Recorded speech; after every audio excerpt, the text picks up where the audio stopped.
대자인병원 류마티스 내과 김윤아 과장입니다.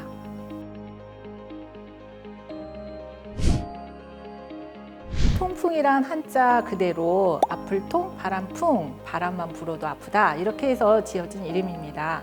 질병 중에서 가장 아픈 질병이다. 그래서 질병의 왕 이렇게 부르기도 하고요. 예전 고대에서부터 있었던 병으로 귀족이나 왕들, 육류질기고 술질기고 이런 사람들에서 생겼다 해서 왕들의 병이다 이렇게 불리기도 합니다. 우리 몸에 대살물질인 요산이 쌓여서 생기는데요. 관절이나 인대나 이런 게 침착이 돼서요. 그게 갑자기 염증 반응을 일으켜서 관절염을 일으키는 것을 통풍이라고 할 수 있겠습니다. 중년 남성, 뚱뚱한 사람, 그리고 술을 즐겨하는 사람 이럴 때 잘 생길 수가 있습니다. 여성의 경우는 폐경기 이후에 생기는데요. 폐경기 전에는 에스트로겐이란 여성 호르몬이 나와서요. 이 에스트로겐 여성 호르몬은 신장을 통해서 요산 배출을 촉진시킵니다. 그래서 잘 발생하지 않는데요. 하지만 폐경 이후가 되면은 보통 남성 성인과 비슷한 발생률을 보이고 있습니다.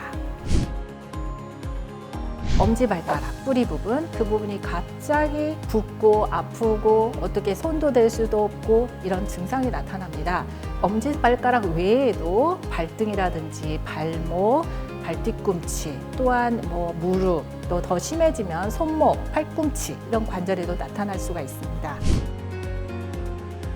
통풍은 4단계로 나눌 수가 있습니다. 첫 번째, 무증상 고요산 혈증, 두 번째는 급성 통풍성 관절염, 세 번째는 간헐기 통풍, 네 번째는 이제 만성 결전성 통풍 이렇게 4단계로 볼 수가 있겠습니다. 첫 번째로 이제 무증상 고요산 혈증 단계가 있는데요.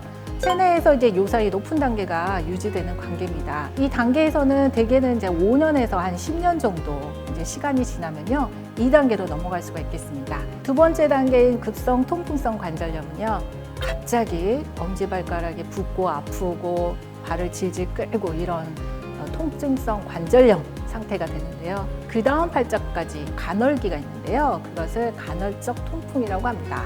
통증 없이 지내는 시기가 있을 수 있고요. 그런데 사람에 따라서 6개월에서 2년 사이에 두 번째 발작이 일어납니다. 이게 이제 만성적으로 우리 몸에 요산 수치가 계속 쌓이고 이러다 보면은 여러 관절이 튀어나오고 이런 통풍성 결절이 쌓이는 단계가 됩니다. 그럼 4번째 단계인 만성 통풍성 결절 단계가 되겠습니다.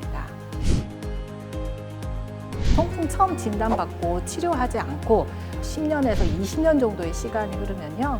이 통풍이 쌓이게 되는데 주로 관절, 인대, 연골 이런 데 쌓여서요. 발이 튀어나오게 되고 울퉁불퉁해서요. 일반 기본 신발을 신어도 맞지 않는 그런 일이 초래될 수가 있습니다. 체지방이 올라가고 우리가 혈압이 높아지고 혈당이 올라가고 이런 것들을 대사증후군이라고 하는데요. 이 대사증후군의 발생이 올라갑니다. 통풍 요산이 쌓이다 보면은 신장 기능을 악화시킬 수가 있고요. 또 그 외에도 이런 요산이 갑자기 많이 쏟아지게 되면 요로를 막아서 급성 신부전 같은 것들을 초래할 수 있습니다. 발가락 관절이 부어서 오기 때문에요. 부어있는 관절에서 저희가 관절 천자라고 해서 관절액을 흡인해서 바늘 모양의 결절을 탐식해 있는 그런 백혈구를 발견하면 이건 통풍성 관절염이다 이렇게 저희가 진단을 내립니다.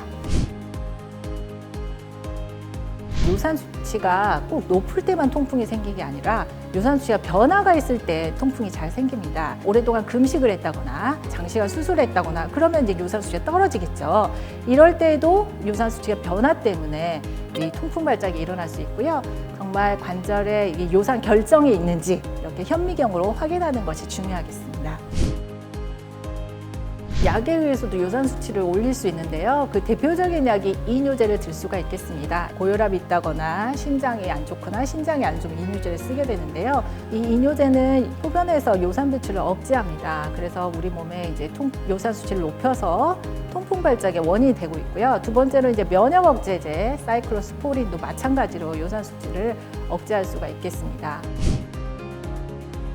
통풍은 유전적인 성향이 한 10% 정도 있다 이렇게 알려져 있는데요. 이 요산의 대사 과정에 효소의 활성화 문제가 인종이나 이런 거에 따라 다양하기 때문에 나타날 수 있는데요. 특별히 저희가 그렇다고 해서 환자가 왔을 때 유전자 검사를 한다든지 그렇지는 않습니다. 엑스레이를 찍게 되면 뼈의 변화를 보고요. 또 이제 연부 조직 종창, 우리가 부어서 오잖아요. 반대편과 비교했을 때 부어 있는 거 확인할 수 있고요. 또한 이제 통풍 결절이 있으신 분들은 이런 연골 손상이나 뼈 손상을 확인할 수가 있어서요. 단순 엑스레이가 도움이 되고요. 요즘은 이제 의학의 발전으로 관절 초음파에서 통풍성 결절을 확인할 수 있고요. 또한 CT로 여러 군데 쌓여 있는 통풍 결절 또한 확인할 수가 있겠습니다. 두 가지로 나눌 수가 있겠습니다. 첫 번째, 이제 급성 통풍성 관절염 이런 단계에서는요, 저희가 이제 약을 쓰게 됩니다. 저희가 진통 소염제, 또 알려진 코키신이라는 약, 또 스테로이드 이런 약물 치료를 하게 되고요. 약물 치료를 하게 되면 대부분 아침에는 휠체어 타고 왔다가 오후가 되면 자기 발로 걸어 다니는 이렇게 아주 빠른 호전을 보이는 경우가 많이 있습니다. 두 번째는 원인 자체가 요산이 높아서 생긴 경우이기 때문에 요산 생성을 억제하는 약, 신장을 통해서 요산 배출을 촉진시키는 약. 그래서 이제 환자 상태에 따라서 저희가 이 두 가지 약을 써서 일정하게 요산 수치를 유지하는 것들을 목표로 하고 있습니다.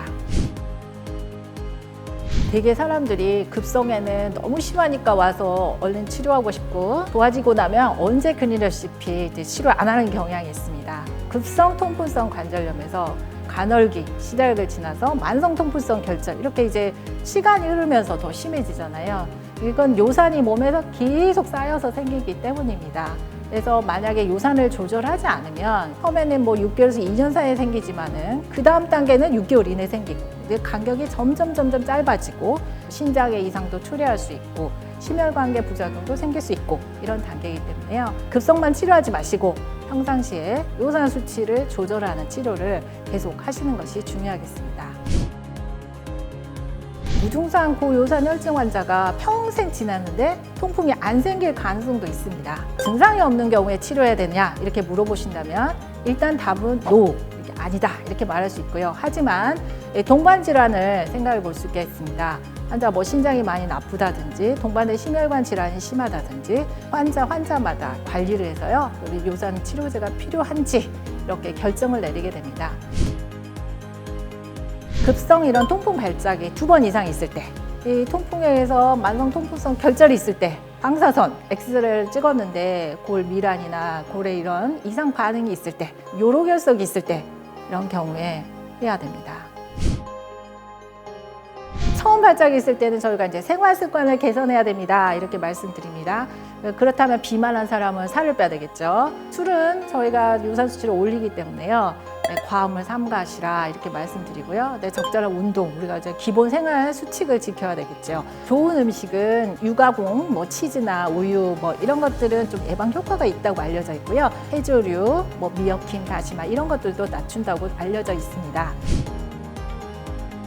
급성 통풍성 관절염이 왜 생겼는지 알고 생활 습관 개선을 하시고 요산 수치 떨치는 치료를 적극적으로 해서 이제 우리가 100세까지 살아야 되잖아요. 나이가 들수록 통풍의 발작 빈도는 더 올라가기 때문에 건강한 관절을 위해서 내 몸 스스로 요산 수치 조절하는 것이 가장 중요하다고 말씀드릴 수 있겠습니다. 이상 대자연병원 류마티스 내과 김윤아 과장이었습니다.